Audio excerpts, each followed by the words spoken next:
Just in general, flat. When you see the amount of empty seats around the stadium, I think everyone knew that their chance had gone. They had given it their best shot, but they've fallen short.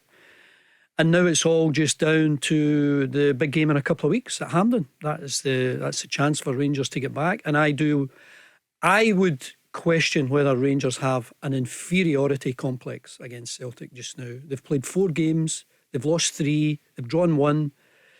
They've never been in front.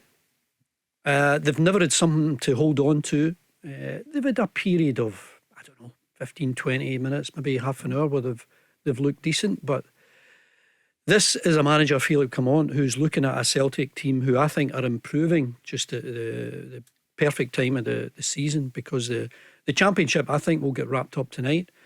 And I think the Celtic players will be champing at the bit just to try and get on that pitch at Hampden and go again and win a double.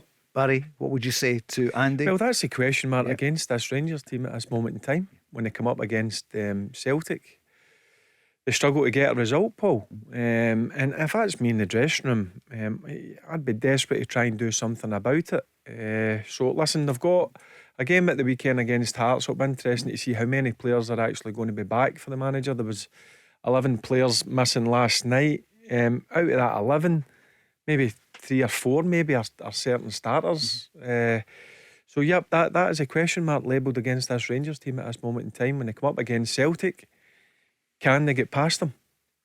Who's going to be kissing the badge come Saturday? I know Todd Cantwell did last night. Barry, what do you think about that? Todd Cantwell, he didn't play at the weekend. You could hear in the interview afterwards, he was hurting there, but can he do it in the biggest occasion? Is that a question that's fair?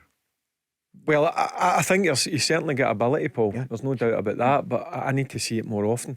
There's no doubt he's not shown enough at times. He would have been disappointed not to get even on the pitch, on Saturday against Celtic. Last night, he wasn't really in the game in the first half. Second half, when you go ahead 3-2, then he started to show glimpses of what he's capable of doing. But it's easy when you're ahead, Paul. I need to see that more often for Todd Cantwell, certainly when the game's on edge, when it's at nothing each. I'm always wary of badge kissers.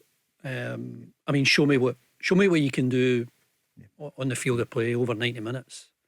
That tells me how much you care and how much joy you want to bring the supporters. Kissing the badge when the league has gone and you've scored a fluky goal, that was a bit much.